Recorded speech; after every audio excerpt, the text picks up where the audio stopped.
जी। अस्सलाम वालेकुम नाज़रीन।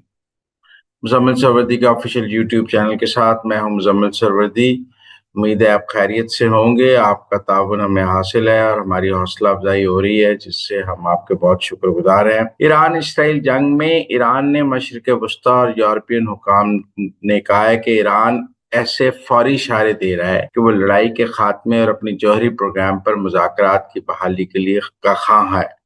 वॉल स्ट्रीट जर्नल ने भी अपनी एक रिपोर्ट में कहा है कि ईरान अरब साजिशों के जरिए इसराइल और अमेरिका को पैगामात भेज रहा है कि अगर जंग बंदी की जाए, अमन किया जाए, तो अपने जौहरी प्रोग्राम पर मुज़ाकरात के लिए तैयार है।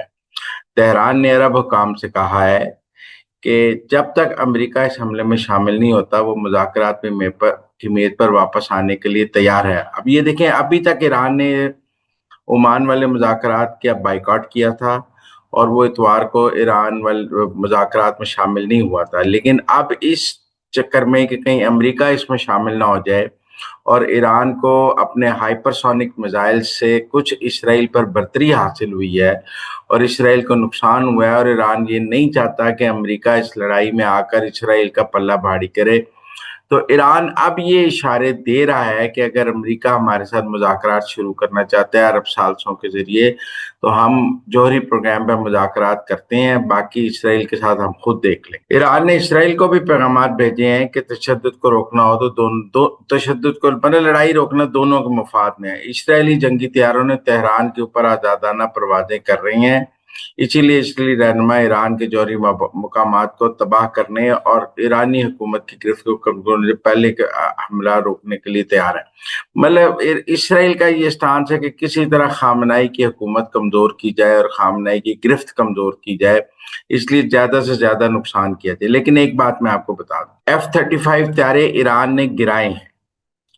ईरान ने इसराइल के F-35 त्यारे गिराए हैं, जिसके बाद F-35 बनाने वाली जो कंपनी है उसके शेयर्स में कमी हुई है। लॉकहीड मार्टिन कॉरपोरेशन जो F-35 त्यारे बनाती है, उसके शेयर्स गिरे हैं क्योंकि ईरान ने इसराइल के F-35 त्यारे गिराए हैं। अब हमने जब राफेल गिराए थे तो राफेल के शेयर्स भी गिरे थे, और अब ईरान ने अगर F-35 गिराए हैं, वो भी राफेल से सुपीरियर त्यारा है, तो F-35 बनाने वाली कंपनी लॉकहीड मार्टिन के शेयर्स भी गिरे हैं।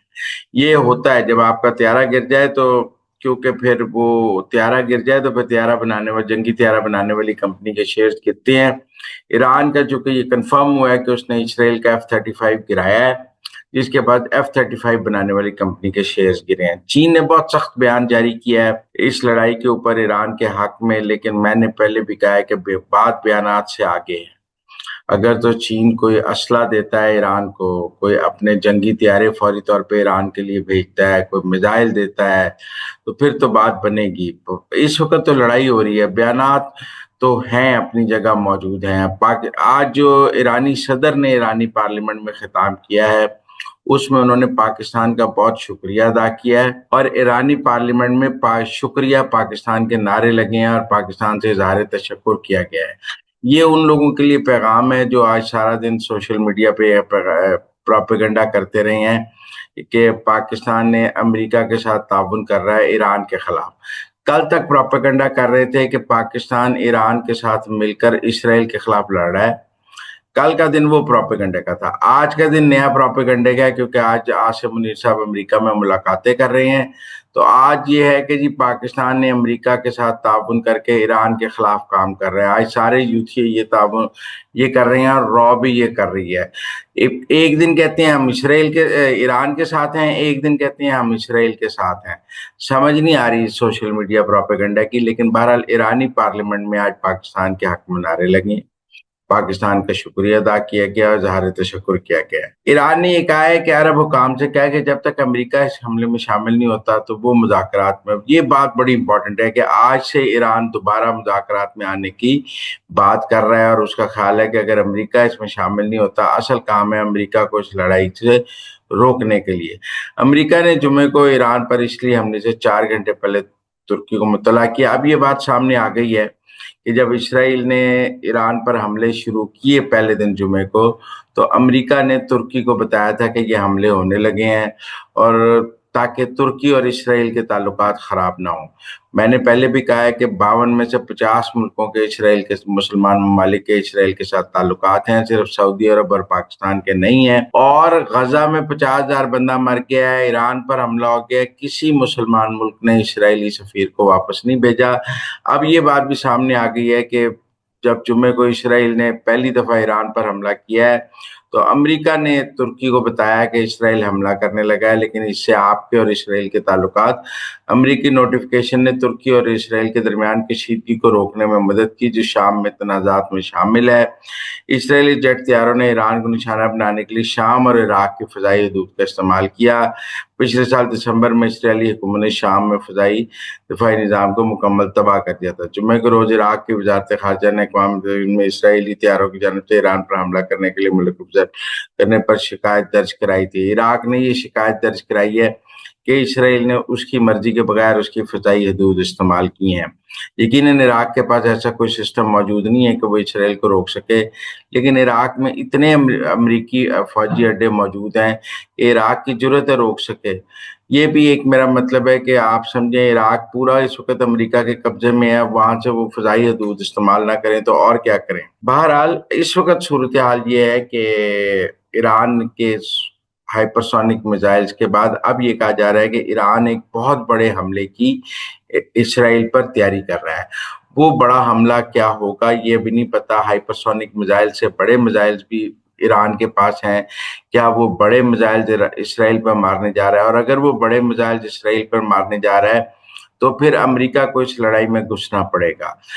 डोनाल्ड ट्रंप ने ये जरूर कहा कि अगर इस वक्त सीज फायर होता है तो ये ईरान की फतह होगी, क्योंकि ये एक जगह, क्योंकि फिर इससे ईरान को इस्तेहकाम मिलेगा, ईरान को ये जो आज अगर सीज फायर हो तो इस सीज फायर में ईरान की पोजीशन पाकिस्तान वाली होगी और इसराइल की पोजीशन इंडिया वाली होगी।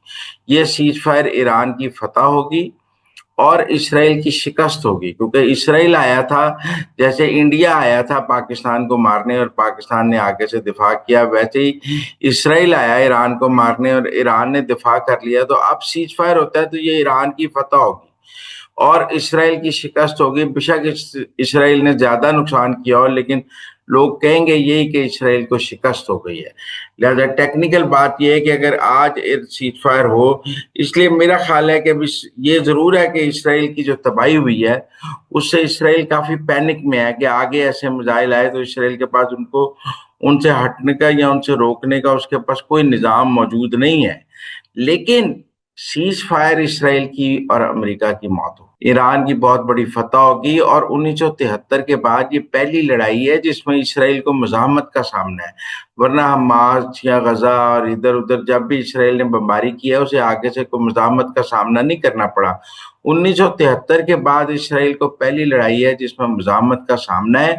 और अगर यहाँ से आप सीज फायर करते हैं तो सब कहेंगे कि जरा सी मज़ाहमत हुई है तो इसराइल भाग गया है, ईरान ने इसराइल को शिकस्त दे दिया है। लिहाजा सीज फायर करेंगे तो भी मरते हैं, नहीं करेंगे तो भी मरते हैं। लेकिन अगर यहाँ से सीज फायर नहीं करते तो इसराइल का ज्यादा नुकसान होगा और इसराइल में हलाकतें होंगी, इसराइल का नुकसान बहुत ज्यादा होगा। मिसाइल इसराइल में गिनेंगे, डोम कामयाब नहीं हुआ, एक F-35 से ज्यादा गिर गए हैं, तो इसराइल की शिकस्त होगी। और अगर सीज फायर होता है तो भी शिकस्त होगी, नहीं होता तो भी शिकस्त होगी। लिहाजा दिलचस्प सूरत हाल है। अब यहां से ईरान को सीज फायर सूट करता है।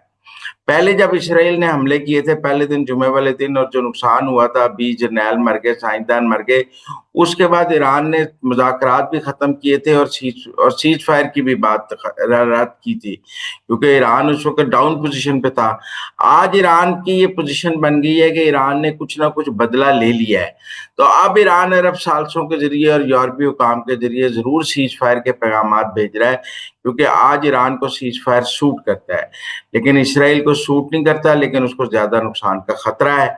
ये अब बड़ी डू एंड डाई पोजीशन है। यहाँ से यहाँ तो अमेरिका अंदर आएगा کیونکہ خالی اسرائیل اب یہ ثابت ہو رہا ہے کہ کسی نہ کسی طرح ایران کے میزائلز کا مقابلہ نہیں کر سکتا. جوہری پروگرام بیٹم بم بشک نہ ہو لیکن ہائپر سونک اور بیلسٹک میزائل جو ہیں وہ بھی اسرائیل کا نقصان کر سکتے ہیں.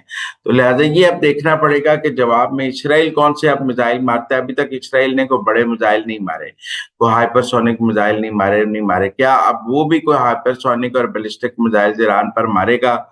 اس کے پاس بھی موجود ہیں لیکن اس نے استعمال نہیں کیے ہیں. اور وہ ایران کا کولیٹرل ڈیمیج کی طرف کہاں جائے گا, وہ کتنی کارپٹ بمبنگ کی طرف جائے گا, یہ اگلے 48 گھنٹے اس لڑائی میں بڑے اہم ہیں. اس میں اگر سیز فائر نہیں ہوتا تو پھر دونوں طرف کا بڑا نقصان ہوگا اور دونوں طرف سے ایک دوسرے پر بڑے حملے کی تیاری کی جا رہی ہے. لہذا میرے خیال میں اگر سیز فائر نہیں ہوتا تو پھر ایران اور اسرائیل کی جنگ کا یہ بڑا ڈیسائسو 48 گھنٹے ہیں. ان میں دونوں ایک دوسرے کے اوپر بہت بڑے بڑے حملے کرنے کی تیاری کر رہے ہیں, اور یہ حملے جو ہیں یہ دونوں کے لیے بہت نقصان دہ ہوں گے. ایران کا بھی کافی نقصان ہو جائے گا, اسرائیل کا بھی بہت نقصان ہو جائے گا. لیکن ابھی کوئی مجھے ایسی طاقت نظر نہیں آتی ہے جو اسی, کیونکہ امریکہ کا سیز فائر کا کوئی موڈ نہیں نظر آ رہا. ڈونلڈ ٹرمپ تو اب ایسی گفتگو کر رہے ہیں کہ سیز فائر سے نقصان ہوگا, ایران مستحکم ہوگا, لہذا نہیں ہونا چاہیے. تو اگر امریکہ سیز فائر کے حق میں نہیں ہے تو پھر عرب سالس, یورپی یونین یہ مل کر سیز فائر نہیں کرا سکتے. ایران جتنے مرضی پیغام بھیجے, یہاں سے سیز فائر ایران کی فتح ہے. یہاں تو ایران کا مکمل جوہری پروگرام ختم ہو, میزائل پروگرام ختم ہو, ایران بہت سرنڈر کرے تو سیز فائر ان کی فتح ہے. ورنہ اس وقت اگر صرف سیز فائر ہوتا ہے تو وہ ایران کی فتح ہو.